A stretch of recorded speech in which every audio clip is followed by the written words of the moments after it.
Perkenalkan, nama saya Vincent dari 10 TKP. Saya akan mempresentasikan tugas ekonomi bisnis. D. Peran iptek terhadap perubahan jenis dan struktur pasar. Perkembangan zaman segi ilmu pengetahuan dan teknologi iptek terhadap segi kehidupan manusia. Terbukanya internet bagi masyarakat luas berdampak pula pada perdagangan. Hadirnya internet membuat perdagangan dapat dilakukan secara elektronik atau yang dikenal dengan e-commerce. Gitu. Elektronik e-commerce atau itulah perdagangan elektronik adalah model bisnis yang kemungkinan perusahaan atau perorangan untuk melakukan perdagangan melalui jaringan internet. Umumnya internet hampir semua produksi atau jasa dapat ditawarkan melalui e-commerce. Melalui dari buku, musik, televisi, tiket pesawat hingga jasa ke perdagangan elektronik atau e-commerce memiliki sejumlah kelebihan bagi konsumen, antara lain sebagai berikut. Kenyamanan atau kemudahan e-commerce dapat dilakukan nyaris kapanpun 24 jam sehari dan 7 hari dalam seminggu. Pilihan.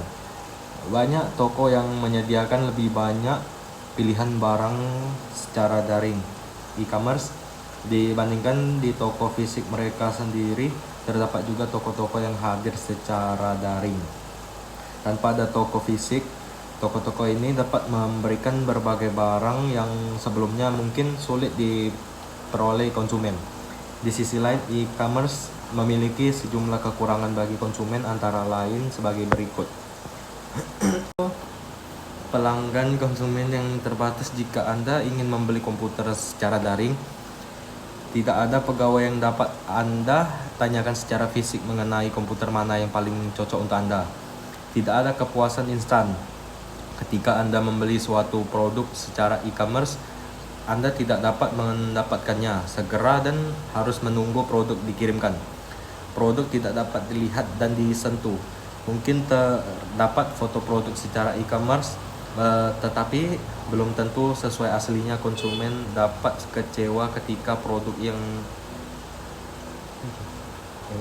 didapatkan dengan potensi e-commerce di Indonesia. Indonesia memiliki potensi e-commerce yang besar berdasarkan data dari Kementerian Komunikasi dan Informatika Kominfo tahun 2004, yaitu jumlah pengguna internet di Indonesia yang mencapai 82 juta orang atau sekitar 30% dari total penduduk Indonesia. Sementara itu, kekurangan pasar daring antara lain sebagai berikut. Risiko penipuan karena transaksi antara penjual dan pembeli dilakukan tanpa bertemu langsung face to face, tetapi melalui media internet dunia maya yang seringkali sulit dilacak keberadaan penjualnya. Risiko keamanan transaksi. Jika konsumen menggunakan kartu kredit, ada risiko informasi kartu kreditnya dibocor ke pihak yang tidak bertanggung jawab. Kurangnya privasi. Data konsumen beserta produk-produk yang dibeli diketahui pemilik situs pasar daring. Risiko pengiriman. Produk memiliki risiko tidak sampai ke tangan konsumen karena hilang atau masalah lain. Kurangnya jaminan kualitas barang dan jasa. Iptek dan perubahan pasar. Pasar persaingan tidak sempurna terdiri atas monopoli, oligopoli, dan monopolistik. Iptek dapat mengubah struktur pasar, misalnya pasar monopoli. Inovasi di bidang seperti perkembangan komputer pribadi di tahun 1980-an, misalnya mengubah kondisi industri komputer yang dimonopoli IBM.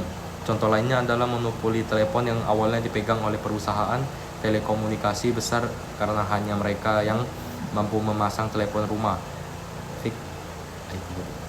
Sekian presentasi dari saya, terima kasih.